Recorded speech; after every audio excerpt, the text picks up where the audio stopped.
This recording is going to correspond to the essay topic you have over women. That as I asked you one over how the status of women is going to change over the course of the 19th century, especially between the years of about 1800 and 1840.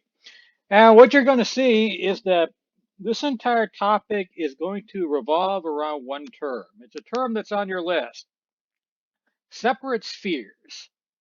That is, there's going to be an idea that there's a world of men and a world of women, that each world has its own values, and that men and women should remain part of their world. That is going to be the dominant idea that is going to be coming around. And we're going to go into why this idea came by, how the spheres worked the way they did, and why they worked the way they did, and what limits and opportunities that would give to a woman in the 1800s. And let's just start out by kind of going into a preconceived notion you probably already have. That is, we have in our minds the idea of a traditional man, a traditional woman, a traditional family.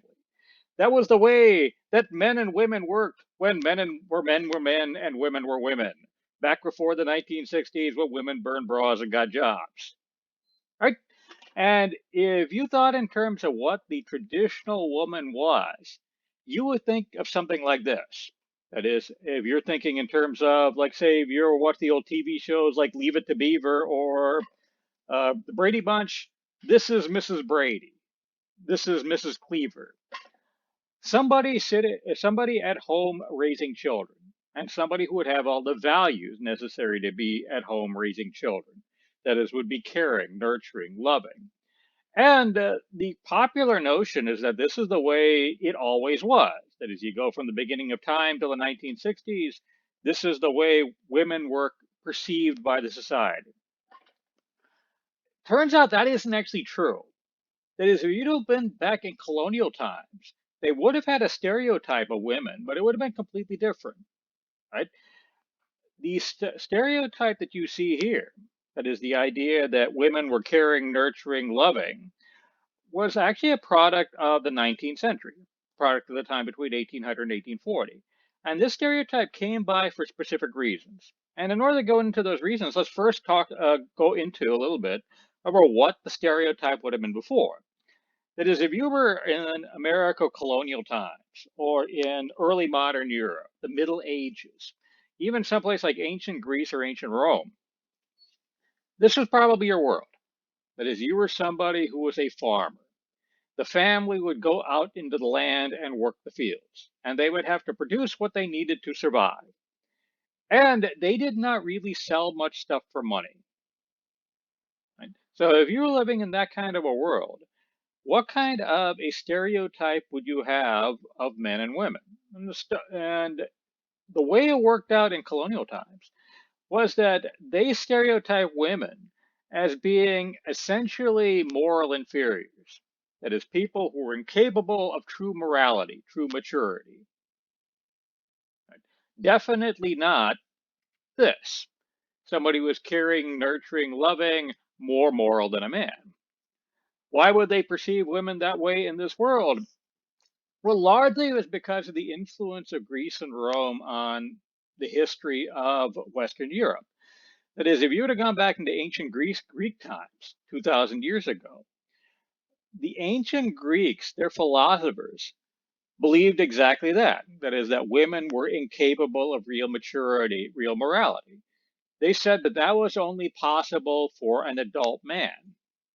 So they believed that women were essentially teenage boys. That is, just a bunch of emos out to cause trouble. And that stream of thinking continued really right up until you get into colonial times. And you can see that reflected in the laws of colonial times. For example, if you were in a place like New England or Virginia, and if you were a married woman and you committed a crime, they would arrest and punish your husband for it. Right? Similar to what you would see with juvenile courts today. That is, if any of you ever met, like as a juvenile, somebody who was picked up for truancy, or was skipping school, or committed petty vandalism, something like that, they brought their parents before the judge, and their parents had to pay the fine. Why? Because the court assumed that the kid did not have the basic morality, the basic maturity to be able to do the right thing on its own. It was the duty of the parent to make sure the kid did the right thing. And essentially, colonial America thought the same thing about women. Right? So this auction, so men were given actually broad discretion in order to keep women in line as a result. For example, there's an old English expression, the rule of thumb. Today it's still used. It means a guesstimate. Uh, it comes from an old English legal doctrine, which said that if you were a husband and you beat your wife with a rod no thicker than your thumb, you were not guilty of assault. You were exercising the necessary discipline in order to keep a perpetually immature woman in line, right? They thought of in the 19th, I mean, in the colonial times, as women as sexual predators out to devour men. That is, rather than being chaste and modest, they thought of women as incapable of the basic maturity necessary to control themselves. One of the consequences of that is here, colonial America is almost impossible to get a rape conviction because any woman, right, anytime was essentially asking for it. Building on that kind of a defense would be something that the stereotypes of the time of the culture would be very comfortable with. Right? So you have a world that looked at women very negatively before you get into kind of the modern era, before 1800 or so. They looked at women as essentially people who were incapable of maturity and morality. They thought that even though if you lived on this farm, you absolutely depended on women. Right? That is, if you're on this farm, you did not deal with money. So you did not go out and buy things. You did not go to the Walmart and buy food. You did not go to the Walmart and buy medicine. You did not get a doctor if you were sick. The family was responsible for almost all of that.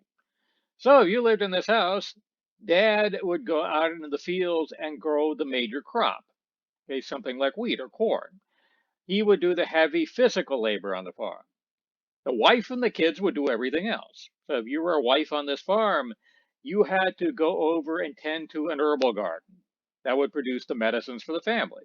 You would tend to a vegetable garden that would provide the proper supplementary foods. You would take care of the livestock. You would probably slaughter the livestock. You would salt the meat for the wintertime. You would preserve vegetables for the wintertime. You would take care of the sick. You would make the medicines that took care of the sick. You would cook the food. You would clean the house. Basically, everything you would get from a Walmart today was the duty of a wife. And if you were an adult man and you didn't have a wife that could do all those things, you could not survive because no one person could do all the physical labor necessary for survival. Okay? You had to have multiple people working together. So in the 19th century, I mean, in the colonial times, you had a completely different stereotype about what women were. Right? That is, the idea that you think of as traditional was only created after 1800. Right? And why it was created was because of something that this class has already covered. Because you saw a new economy. That is, as you get past 1800, remember the United States is doing things like building the Erie Canal, is building a elaborate construction network, a transportation network, will eventually create railroads, will create telegraphs in order to send information around the country. You're seeing the United States creating things like factories. And this new economy is going to wind up creating all kinds of changes that are going to echo into culture, even into things as basic as how women see each other. Right? Because put yourself in the position of, say, a 20-year-old man. If you were in 1790, survival as a regular 20-year-old man, somebody who isn't part of a wealthy family, survival would mean you would get married, you would go over, you'd get your own farm, and you and your kids and your wife would produce what you needed to survive as a unit. Right? You could not come up with all that stuff on your own. But fast forward to 1830. Say you live in an advanced place like upstate New York along the Erie Canal. You got yourself a farm. You went on that farm, you produced grain. You then sold that grain for money. It went down the canal to an eventual market. What could you do with that money? You could buy pretty much everything you needed to survive. Like, for example, if you needed cooked food, you could hire a cook. You could go to a restaurant. If you needed your house cleaned, you could get a maid. If you got sick, you could go to a drugstore, get medicine. If you needed medical care, you could go to a doctor. Okay? If you pay him money, you can get all that stuff. You need clothes, you could go to a tailor. Even if you needed sex, you could buy that too. The 19th century in America was the golden age of prostitution in America. That is, that was one of the things people did. If you were a young guy, you and your boys would go by and hang out with prostitutes. You could pick up prostitutes in almost any bar, in almost any urban area. There were so many prostitutes in America by the time you get into 1830 or 1840 that the cities of America used to have newspapers that specialized in advertising prostitutes. And they were called the sporting press. So you could go to your town, pay a copy of one of those newspapers, and see the town's prostitutes listed there. In bigger towns, you had so many prostitutes that they used to specialize. So you'd see them listed by their particular freak. Right? Let me give you an illustration for how pervasive prostitution was in the society.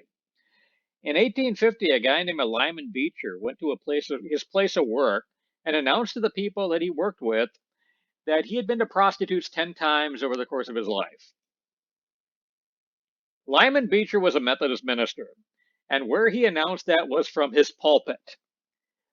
Do you know what how his congregation responded to knowing that their minister had gone to prostitutes 10 times?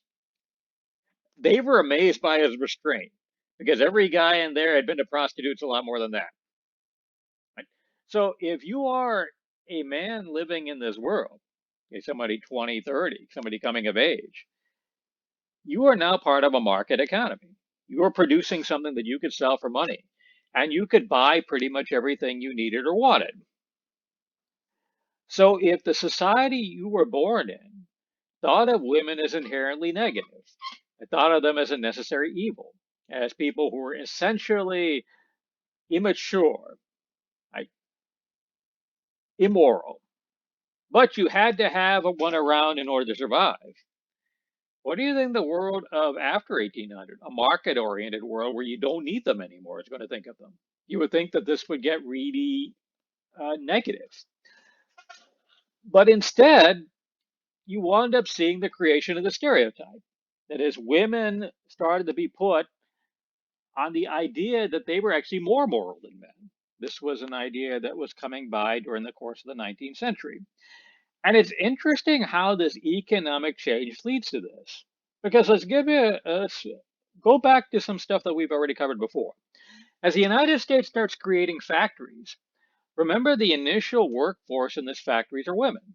So you could think that as history moves on, as you get past 1800, that the lives of these women would be going more towards what we today would consider equality. That is, that women could do the same things that men could. It didn't work out that way. That is, that the jobs that these women were doing here actually fit more into the America of colonial times than they fit into the America of the 1800s. Right? That is, remember, it was traditional in America for unmarried women to work for others in order to make money to save up in order to start their own families. This was a traditional period of time called girlhood. So when the first factories were created, it very much fit into the values of colonial America to have women go in and work in them. Actually, that was part of the idea of Alexander Hamilton. Alexander Hamilton, the first Secretary of the Treasury, came up with something he called the financial plan for the future of America. His idea was to have America as a nation of factories. And in the 1790s, he said one of the reasons why you should do that is you have all these women on these farms who are untapped labor. They're looking for places to go. And if you build factories, you can keep them gainfully employed. That might be an idea that might fit into modern America, in the America today. It is an idea that fit into the America of 1790. It did not fit in the America of 1820, 30, 40, though, because the creation of the market economy, although it initially led to women working in factories, actually is going to lead in the other direction. That is, as you go into the future, 1830, 40, 50, the idea that women should be working in factories at all starts to become seen as unacceptable. That is, physical labor became seen as the province of men. Things that had always been acceptable for women in the past are no longer acceptable anymore. It did not go to what we today would consider equality. Instead, it created a new stereotype, the new stereotype of separate spheres. That is, the American of 1840, 50, 60 would increasingly say that they are basically two interconnected worlds, a world of men and a world of women. The world of men is the world of business, it's the world of the market, right? It's the world of work. The world of women is the world of the home, right? Is the world of raising children. The stereotype, this America then stereotyped men and women with the values necessary to survive in their worlds. That is, men increasingly became stereotyped as being independent, rugged, right, tough, right, physical, right, ruthless, even to the point of being amoral. That is, these were all values you would have to have in order to survive in a cold, cruel market world. These are the values of a businessman. Women, however, would increasingly be stereotyped with the values necessary to be successfully raising children. That is, rather than being seen as essentially immature and immoral, they became increasingly seen as being more moral than men, because morality was necessary to raise children properly.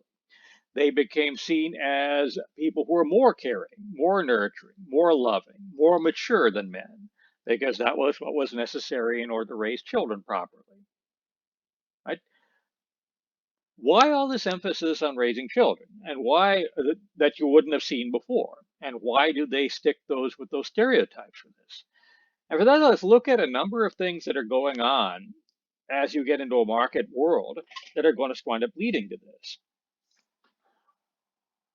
For one thing, let's look at it from the perspective of a man. If you're a man in 1830, you are making now money. That is something that your father wouldn't have made. He would have gone onto a farm and he would have produced what he needed to survive, but he wouldn't have had a lot of cash. You, however, do. With that cash, you can buy food, you could buy clothes, you could buy sex, but you can't buy everything. And now all of a sudden, the things you can't buy are things that you start to value. This actually fits into psychology. If you ever took psychology, if you took psychology or sociology, they probably taught you something called Maslow's hierarchy of needs, and the idea that that human needs fit into a pyramid. The base of the pyramid are the physical needs for survival: food, clothing, shelter. But once those needs are filled, higher needs start to become important. That is, you take those physical needs for granted once you get them, and now the bigger stuff is what you value. So let's, from the perspective of an adult man in say 1830, your physical needs are now fit. You're going over to that market, you're making money, you're buying everything you need to survive. So now the higher needs are start things that you start to emphasize on. What are the higher needs? Well, how about somebody to care about you, somebody to love you, somebody to provide you companionship, right? Somebody to value you. And if you're looking for that, then you really want to think of the wife that they're with you as a moral degenerate, as somebody who's incapable of true love, somebody who's incapable of the maturity enough to respect you, the maturity enough to value you, right? That is, your psychological needs are going to are going to lead you towards starting to look at this woman differently, right? That is, if you want to see her as somebody who is capable of loving you, then you're going to start seeing her as somebody who's capable of loving you, right? So the needs of men are starting to going to create the shift the stereotype. But also there's other stuff going on as well, right? That is, let's look at the whole idea of raising children here. Okay? If you are in the world of 1790, you didn't really think much about raising children, right? Because you were very fatalistic. You thought that kids were born and that they would become whatever they were destined to be on their own, right? Whether you spent a lot of time with them, whether you didn't, it really didn't make that much of a difference. Right? However, the world of 1820 is going to look at children differently. Increasingly, a philosophical idea is going to be shaping how they're going to look at children. This is the idea of tabula rasa, and the idea that children are born a blank slate, and who they are is going to be a product of their environment. Right? This is kind of a dominant idea in culturally in the America of today. That is, any of you know anybody who just had a child? If you do, did you ever notice they then started to act differently? That is, maybe they won't smoke in front of that child. They won't drink in front of that child. They'll watch their language in front of the child. That is, they want to provide an example for the child. They figure if they provide a bad example, then the child is going to turn out badly. That's an application of tabula rasa. The America of the early 1800s, especially more advanced areas, is really starting to look at the world this way. And you can see why they would think that way. That is, they were in a world, if you're looking in the early 1800s, where everything's now changing, where things that were always impossible in the past are now routine. That is, if you were, say, an adult man in 1840, you were doing things that your father never really thought of before. Right? That is, you were now in a market. You had more money than you ever thought that you ever imagined that anybody could have. You were seeing technology around that was unimaginable in the past. Railroads, steam engines, telegraphs. Right? You were living in a world where you were born a farmer, but now you're working in an office. You're a clerk. You're an engineer. You're something that a job that didn't even exist 40 years before. That is, your life was a constant process of reinventing yourself in a country around you that was constantly reinventing yourself. So the idea that a child was a blank slate and could become whatever he or she wanted to be is now something that is seen as not only a good idea, it's just seen as something practical because that is your experiences in the world. Which means that what the upbringing this child is going to get is now all of a sudden very important. In colonial times, the raising of a child would be the responsibility of the father, as the father would provide him discipline, would teach the child right from wrong, would teach the child how to read and write, especially with a son. The father would take the son out, would read him the Bible, and teach him how to read and write. But increasingly, where is father as you get into the 1800s? Father is not at home. Father is out working in this cold, cruel market, is going out there cutting deals, is running a business, is traveling, even if he owns a farm, is traveling large distances in order to sell his crops. So who's going to be the responsible for raising this child? It's increasingly going to be mother. So can you afford to look at the mother then as a moral degenerate, somebody who's incapable of raising this child properly? Right? So the reality of the society is going to force them to look at women differently. Right? Men have psychological needs that can only be met if a woman is capable of morality, is caring, nurturing, loving. They have the creation of a new generation of children, which can only be done properly if a woman is caring, nurturing, and loving. And especially this is true of the creation of the new generation of men. Right? And this leads to an idea called Republican motherhood. Let me explain how this works. Remember, in colonial times, raising a son would have been the responsibility of a father. Right? That is, a father would take a child, would teach him right from wrong, would take him out with the Bible, teach him how to read. Fast forward to 1820. America is now a democracy. This was something that America took very seriously as you get into the 1820s, 30s, 40s. The idea that all men are created equal. So if you're this father over here, you want your son to grow up to be an equal. You want him to be able to run for office. You want him to be able to be on a jury. You want him to be able to debate public events. You want him to be able to be president.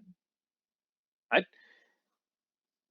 So if you think that that's your son's birthright over here, how well is that going to turn out if your son, and indeed every other son in America, is an uneducated buffoon? What kind of a country would you have? Well, basically, you'd have the America of today, right? Where people go out there and drink Clorox in order to get rid of the coronavirus. Right? However, this guy would have thought a little bit more forward. He would want this child educated. However, there were no public schools in 1820, 30, 40 to send your kid to in order to be able to get him the education that he needs, in order to be a citizen, somebody who's going to be a participant in America. You can't provide him that education yourself. So who is left? The child's mother, right? And can the mother provide him those values necessary to be the next generation of American that will lead America properly if she's a moral degenerate incapable of knowing right from wrong? Right? So all of what you want to see is going to lead you to perceive a woman in a certain way as somebody who is going to be essentially designed to make these children turn out right, to have all the values necessary to make these children turn out right, who is going to care about these children, who's going to love them and love everybody else, who is going to know right from wrong, who is going to be cautious, not going to take risks, who is going to follow the rules, right? Who is not going to be ruthless, right? Who invariably is going to do the right thing. So you see the creation of a stereotype that today we consider to be traditional, extending back to the end of time, to the beginning of time. In actuality, it only becomes dominant in America and in England during this particular time period, the early 1800s. And once you get this stereotype created, it is going to have all kinds of impacts. Because say you are this woman, right? You are a 20-year-old woman, a 30-year-old woman in 1820, 30, 40. What does this stereotype mean for you? Well, one of the things it's going to mean for you is that you are going to be part of the most educated generation of women in the history of the world. Because after all, you will now have the primary responsibility of providing the formal education of these children, particularly the son. So you got to teach your kid how to read and write. What does that mean? You got to know yourself, right? You got to know how to read and write yourself.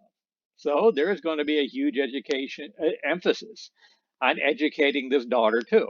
So by the time you get to 1860, you have the most educated generation of women in the history of the world at that point living in the advanced parts of the United States. Right, let me give you some numbers in order to compare it. In 1776, when the American Revolution was going on, the most educated part of the world were the New England colonies of America. In New England in 1776, two-thirds of all adult men were considered literate, and they defined literacy as the ability to read and write your own name. Only one-third of all adult women in New England fit that description. Fast forward 90 years to 1860, when the Civil War is about to break out. By 1860, the literacy rate for women in America white women in America was about 99%, which means that almost all white women knew how to read and write. And if you were especially a middle class woman, somebody with a little bit of money, you were far better educated than most Americans are today. Right? That is, for example, I got assigned a 1302 class once, the autobiography of a woman named Jane Addams. She was going to be an important social reformer of the 1890s, created a institution called Hull House. She became the first woman to win the Nobel Peace Prize from America. Anyway, So she wrote a autobiography called 20 Years of Hull House. My class hated the book. Why they hated? Because she was a product of this era. She was born around 1860. She grew up in the years after the Civil War. Being a middle class woman of that era, that meant that she had a very elaborate formal education. She was somebody who was intimately aware of the literature of her era. She had read the books. She had read the books of classic literature too. She was aware of philosophy. She was somebody very educated in Greek and Roman mythology. Right? She was somebody who had a good education in current events. She knew what was going on in the world. And she kept dropping references to all of that in her autobiography. My class, a class of college students in 2000 and the 2000 teens, didn't know what the hell she was talking about. That she was dropping references that they had no idea what they meant. Their teacher, myself, a college professor in the 2000 teens, had to keep his iPad out in front of him to look all this stuff up as she was mentioning them because I didn't know half of the things she was talking about either. Right? So you're seeing the creation of a very well educated generation of women, right, who are going to be considered kind of the standard for what a woman was. Right? By the way, this is something that is interesting. That is, the standard, the stereotype of what a woman was, is going to be a middle class standard. Increasingly, a poorer woman isn't going to fit it. That is, inherently, she's going to be seen as unfeminine, right? Because she is not what this picture is, right? Anyway, so if you are this woman, you are highly educated. You have to be highly educated in order to raise these children properly by the standards of your era. And if you're highly educated, you might start to get the idea that maybe you should be more involved in the outside world. Because after all, compared to your mother, you know a lot more about the outside world. Okay, you've read a lot of books, right? You have read a lot of literature. You've heard a lot of places described. So once you have been exposed to that, do you want to make your mark on the outside world? That is, will that education give you a greater amount of ambition? Right?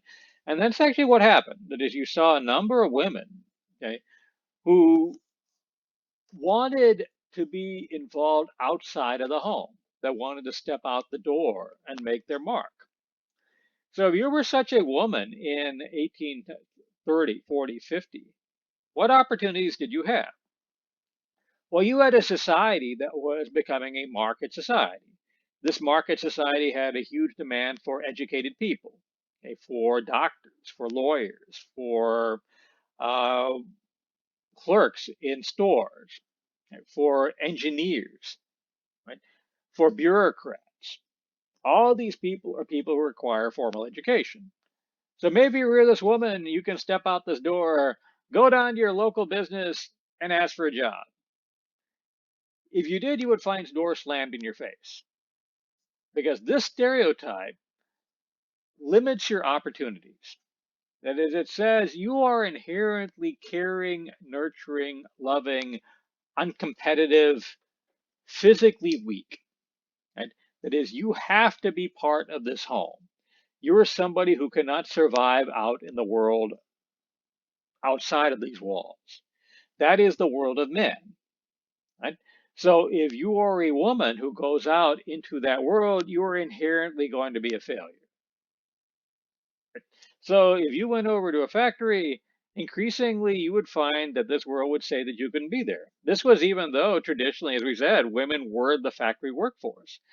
As you get the stereotype coming into place, then that no longer becomes acceptable. You get to our world where the typical person doesn't even remember that women used to work in factories.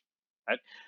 If you went over and tried to be an engineer, engineering would be said required cold, cruel logic, something that you as a woman would not have. If you wanted to be a being a boss required ruthlessness, leadership, something that you as a woman would not have. And today we tend to think of the stereotype as a limitation for women as a result. That is, many of you have heard the term glass ceiling. The glass ceiling is the idea that if you're a woman, you could be promoted within an organization up to a certain level, and then you won't be promoted anymore. That's the glass ceiling. You can't see it, but you know that it's there. And why not? Because once you get to, say, being promoted to being president or something like that, they would say that you as a woman could not do that job because that job required competitiveness, and you as a woman aren't competitive. It required somebody to be cold and logical, while you as a woman were emotional. It would require somebody to be ruthless, while you as a woman were caring, right? Where somebody was moral, where somebody would follow the rules. That is essentially, you just hear a restatement of the separate sphere stereotype. So in our modern world, we think of this as a limit. This is something that keeps opportunities away from women. But in the world of the 1800s, it also opened doors for women, right? And let's see what kind of a door it would open. It is, you're this woman over here. If you could argue that there was a task in society that required a person to be caring, nurturing, loving, required a person to follow the rules, required a person to be self sacrificing, required a person to put morality above all else, then you could say that not only could a woman do that job, but that only a woman could do that job. Right?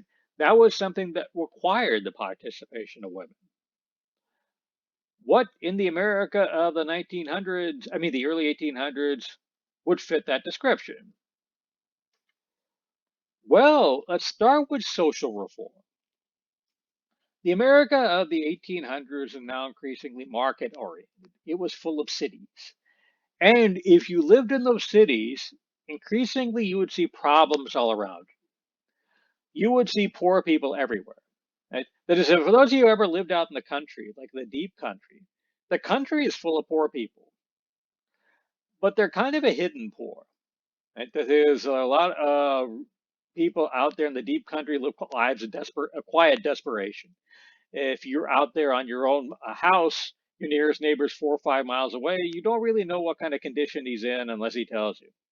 However, you live in a big city, now poverty is everywhere. If you drive down the street, you could see poor people on the street corners begging for money, begging for work. You go down 249, you can see the homeless people out there right at every exit, so on and so forth. So you go into your city, you see poor people. You see filth everywhere. Right?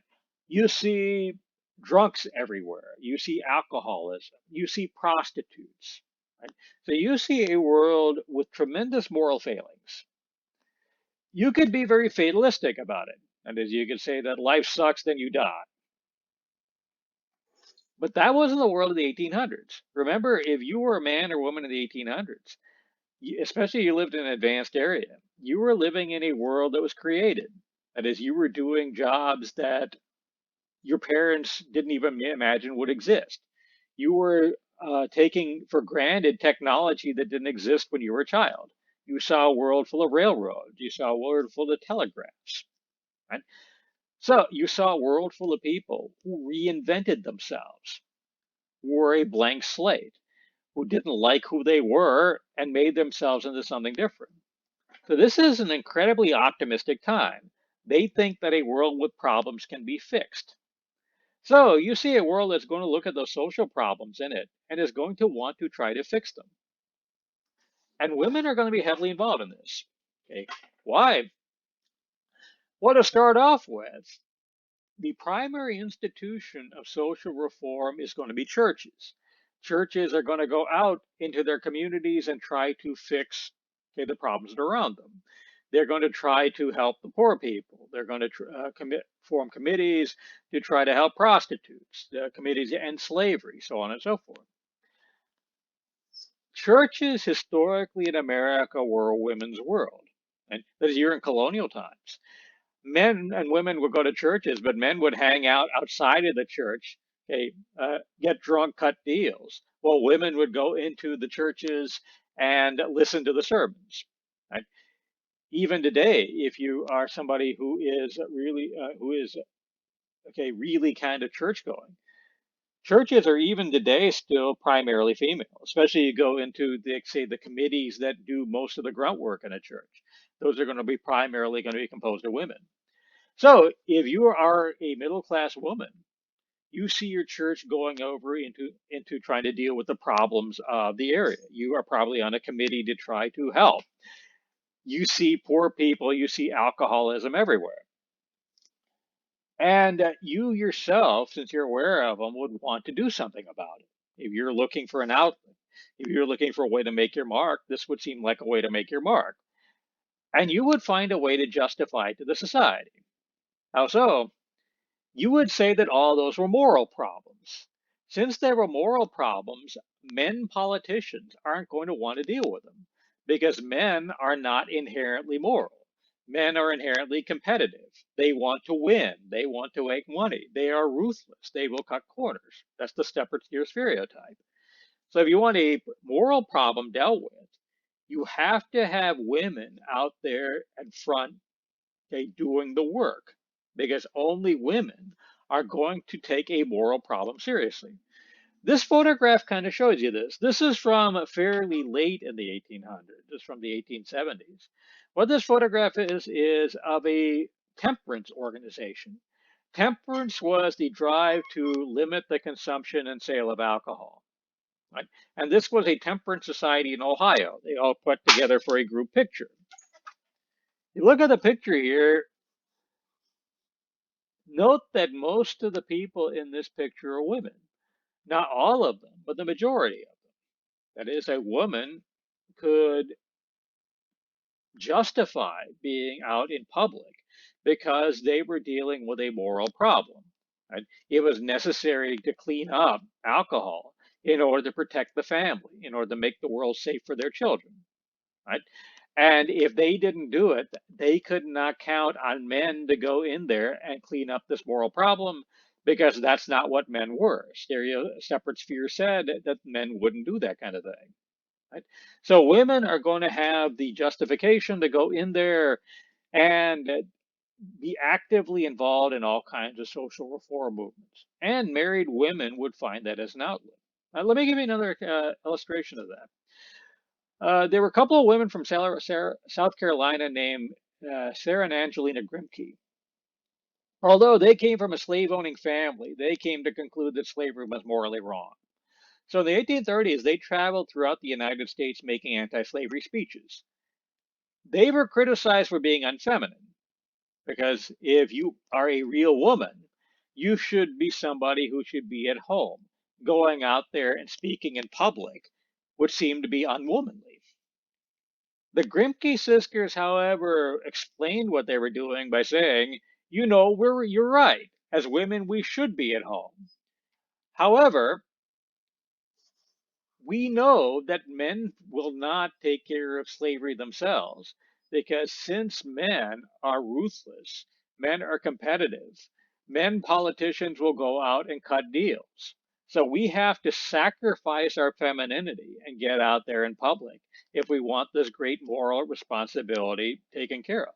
Right? So women, married women especially, are able to justify going over into the world and being involved in social reform events because that is something that fits the separate sphere stereotype. Right? If you're single, you can also justify going out and getting work.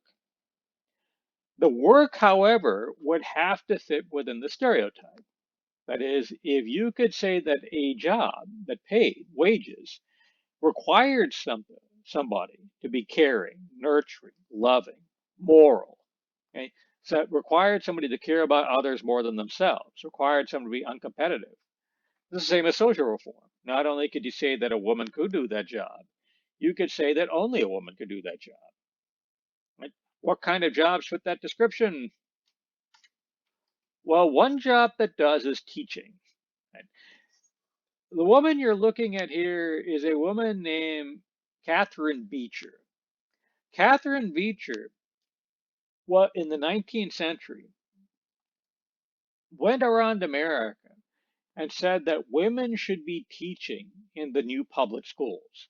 That is, the United States in the 1830s is starting to create public schools, starting in the New England states.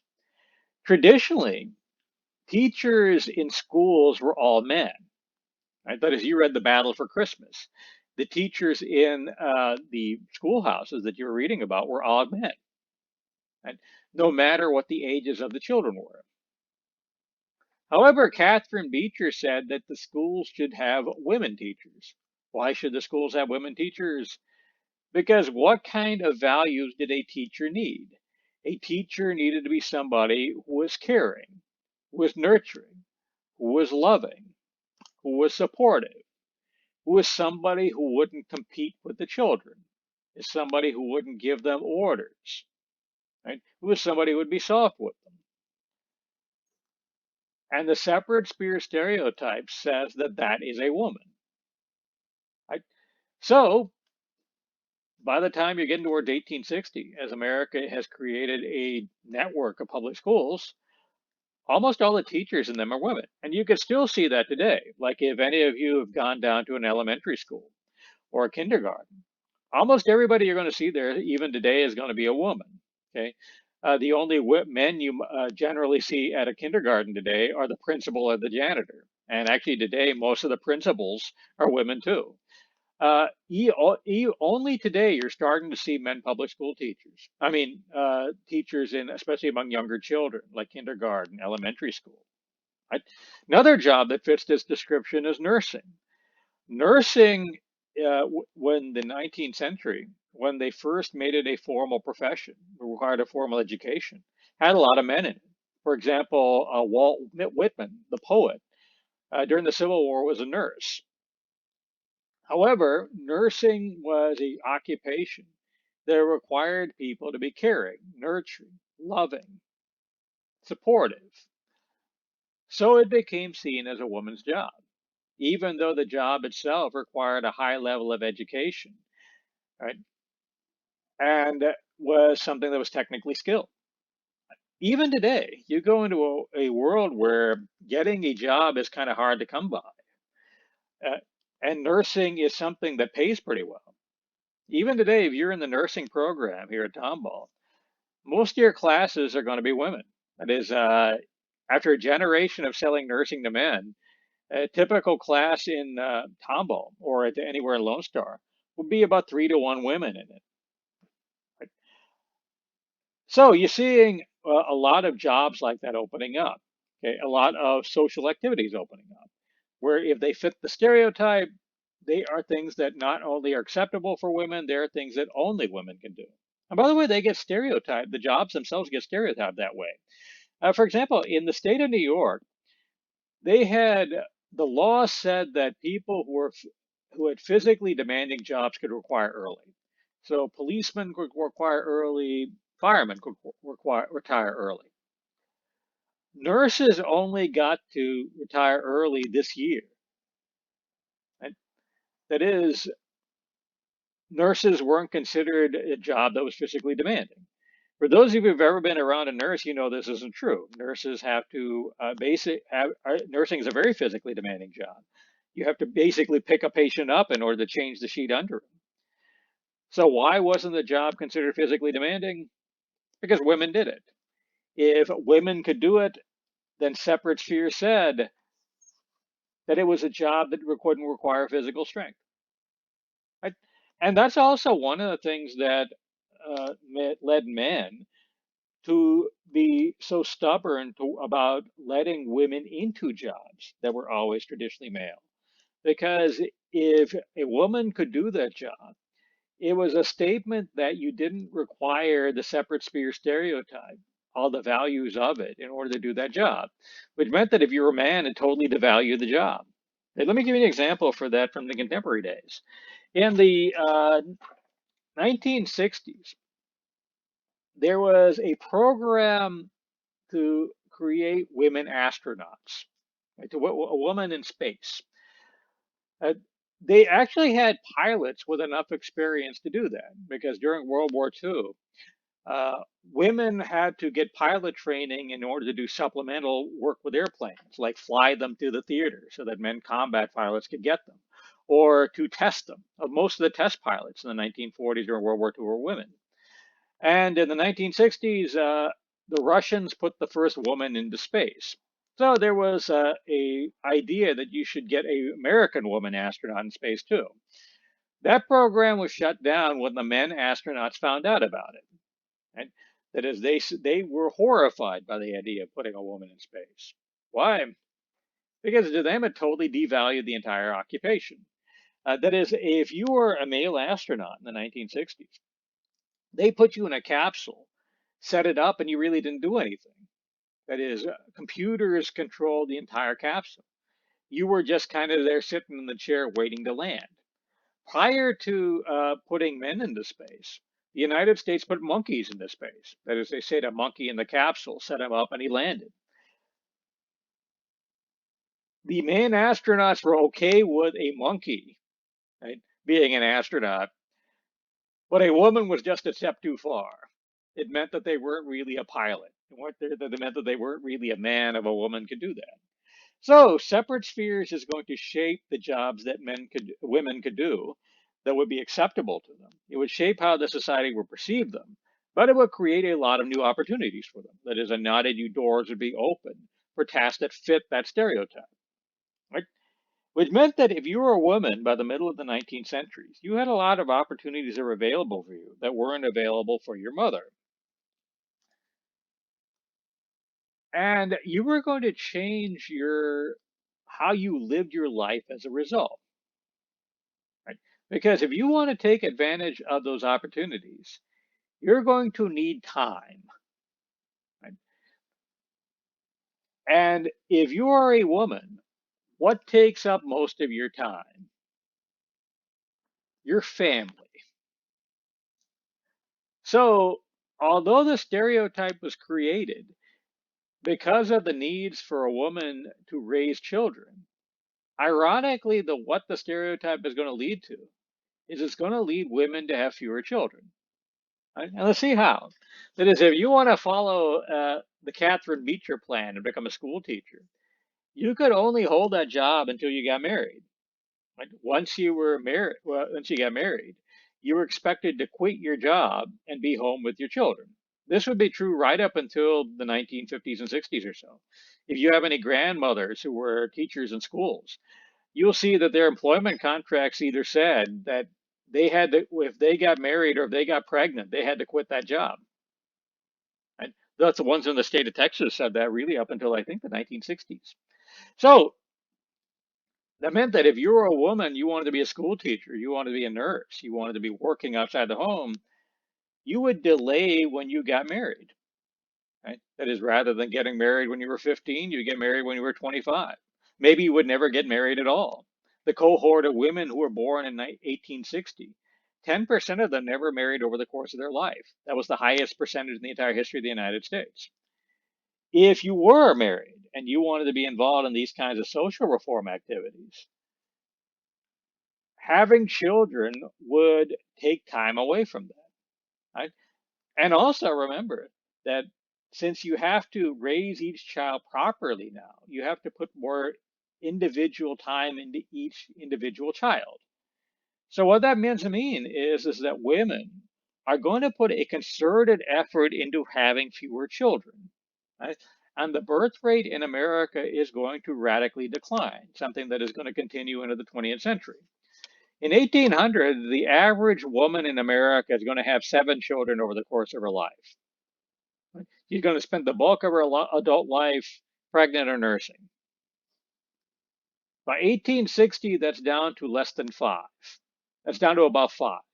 And in advanced areas like New England, it's actually going to be lower than that. There, you're going to see the average woman having 3 to 4 children. Right? By the time you get to the 20th century, it's going to be about 2. Okay, 2 is how many children a woman has to have in order to keep the population stable. Right? So if you're in the 19th century, women were starting to put a concerted effort into having fewer children. What kind of options do they have available for that? Well, the number one way to have fewer children was something called abstinence, which was you just didn't put out. That was the number one form of birth control in America in the 19th century, right? And if used, it was 100% effective. It might also be one of the reasons why this was the golden age of prostitution in America. And the problem with this plan is it needs a great deal of discipline for everybody involved. Right? And if you did not have that level of discipline, then you needed to come up with something else. So they were artificial forms of birth control in the United States too. And let's look at how some of those options. One potential option is the use of things like condoms. Condoms actually existed in 1800. Like, they actually existed in classical times. You can see them referred to in Greek and Roman literature. However, what did not exist in 1840, 50, 60 was vulcanized rubber. The only condoms that were available were made from the membranes of a sheep's intestine. If you've heard the expression sheepskin, that's where it comes from. The problem with those in the early 1800s was those were prohibitively expensive. So if you had one, you would use it, you'd take it off, you'd wash it out, and then you'd use it again. That makes them less than 100% effective after a while, right? So they aren't going to work. What else do you got? Well, another option was something they called coitus interruptus. Today they refer to that as the pull-out method. That is, when your little soldiers are about to hit the beach, you pull away the landing craft. The problem with that is you got to time that son of a bitch just right. Another potential way to have fewer children is something they call the rhythm method. Right? This is still the only form of birth control approved by the Roman Catholic Church. That is, you have a natural fertility cycle, a time in the month where a woman is more likely to get pregnant, a time in the month where the woman is less likely to get pregnant. So if you time your sex to when a woman isn't likely to get pregnant, you will have fewer children. The problem with that in the 1800s was they got the cycle wrong. The times in the month when they thought a woman was more likely to get pregnant was actually the times in the month when a woman was least likely to get pregnant, and vice versa. So actually, if they followed the rhythm method in the 1800s, they were actually being counterproductive. Actually, if you go back into the past, one of the things you find about American society was it was shockingly ignorant about how the human body worked. Right? That is, they used to think in colonial times that men and women had the same sexual organs, just women's were inside out. Right? They used to think in the 19th century that the uterus used to move around inside the body and went from place to place in there. Right? That is, the 19th century probably would have been very comfortable uh, swallowing Drano for the coronavirus. Anyway, so if you were a woman in the 19th century and you wanted to limit your childbirth, if the if abstinence was not something that your family could deal with, most of the other common options of today were things that weren't really practical. And so the artificial methods of birth control, only one was really commonly used in the 19th century. It was the number one form of birth control in the 19th century and in colonial times. Right? Second only to abstinence as far as it was used. And that was abortion. Right? This is something that a typical American of today, the memory of them is completely wrong. That is, we would think of today of abortion as something that's a product of modern times, of the 1960s and afterwards. That is, you went before then, abortion was illegal, that they thought that life began at conception. That actually isn't true. That is, if you were in America of colonial times and really of Europe going all the way back to the introduction of Christianity, they didn't believe either one of those things. That is, the law believed at the time that life began at something called the quickening. That is where you can feel the fetus moving around inside you. And if you look at English common law, before that, abortion was perfectly legal. Abortion is inducing a miscarriage, and you could do that anytime you want. If they limited it, they only limited it in the sex laws, such as laws that limited things like fornication or adultery. Okay? They did not think of it as, say, ending a life. And there were numerous cases in English law where this was something that was laid out. For example, there were a lot of manslaughter cases where a pregnant woman would get hit by something like a car. It would induce a miscarriage.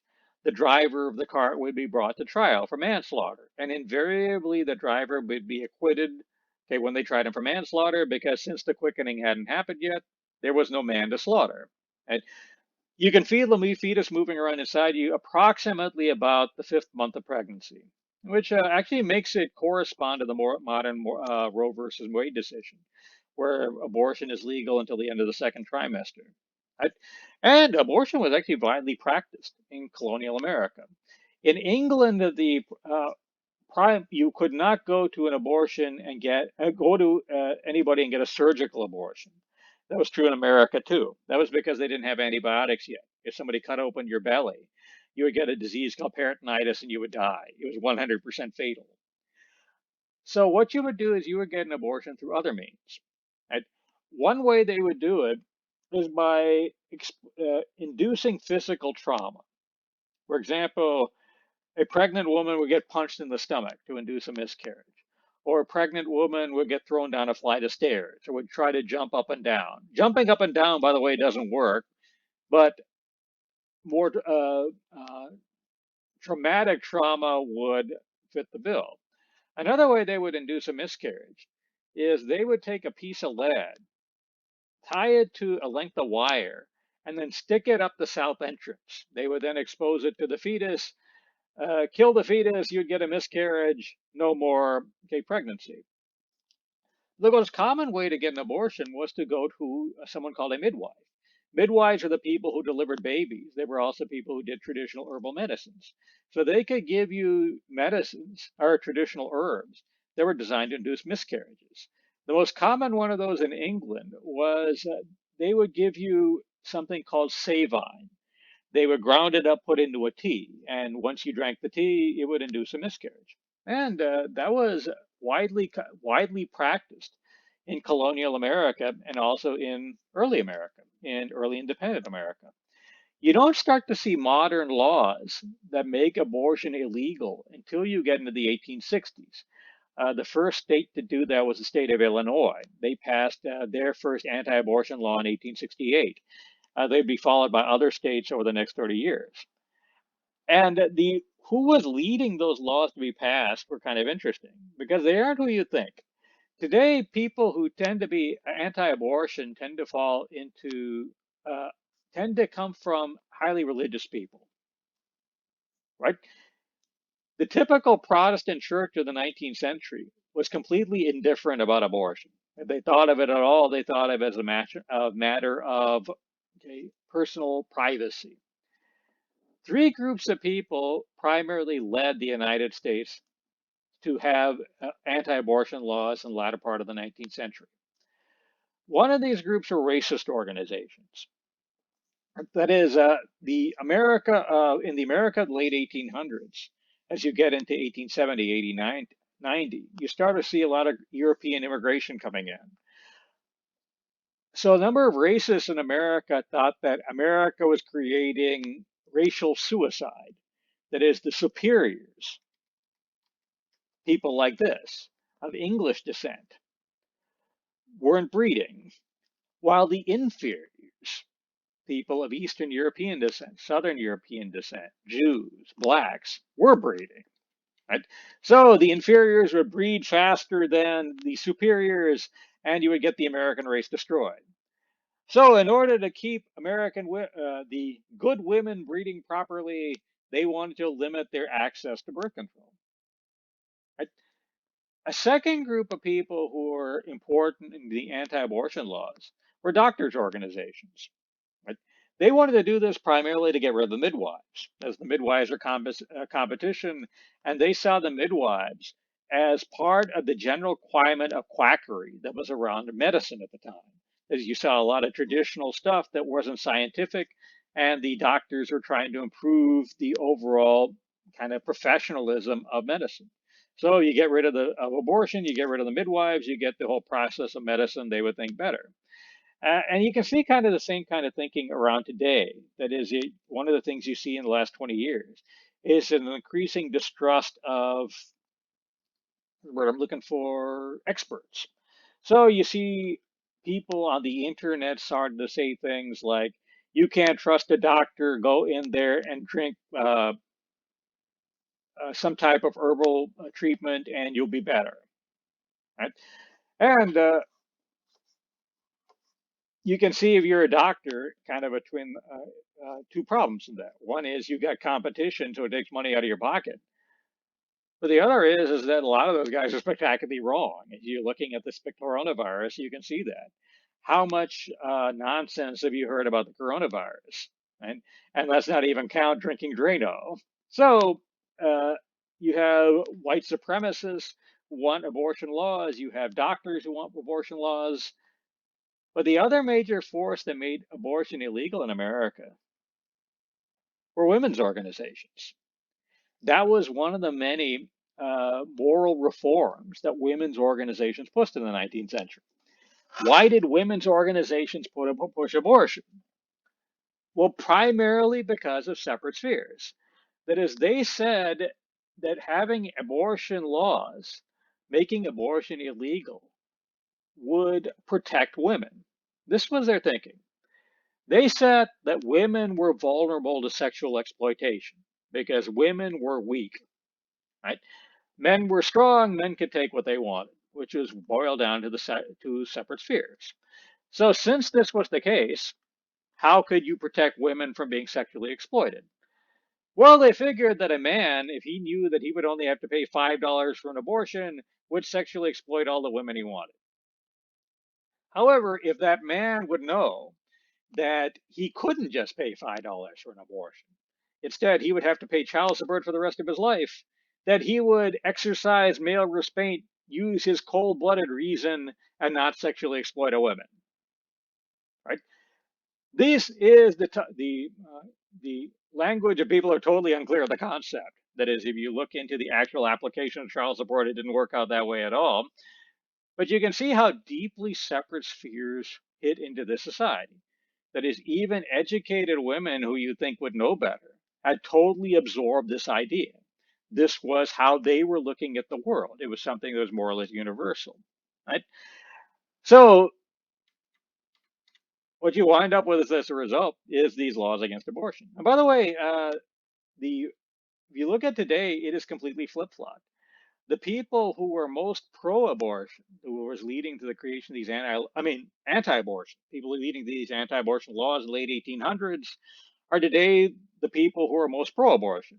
Okay, that is, Roe versus Wade is more supported by the American Medical Association and women's organizations. However, if you look at the people of the 19th century who were relatively indifferent to abortion, those are the people who today are leading the anti-abortion movements, especially fundamentalist Protestants. The only people who have been 100% consistent on abortion in American history is the Roman Catholic Church. In 1800, they said life began at conception. Today, they still do. But anyway, if you go down by 1860, now you have seen kind of where the position of American women has been completely redefined. It is one that has been redefined to fit this stereotype of separate spheres, right? And it has led to an ironic conclusion. A stereotype that was created, right, by the needs of a society to have women raising children has now led those same women to have fewer children. Right? And it's interesting over how societies work out that way. That is, usually you see societies being driven by what we in the history of business call unintended consequences. People try to do things for reasons, but then their reasons set in motions things that they didn't anticipate, and those things they didn't anticipate can become more important than what they were actually going for. So a generation that redefines what women are based off of the needs to raise children are now leading to a society that is going to have fewer births, right? Something that has continued even till today. I, and with that, I am finished with this subject. So if you have any questions over this, drop me a message, and we will have another recording with a different subject in the near future.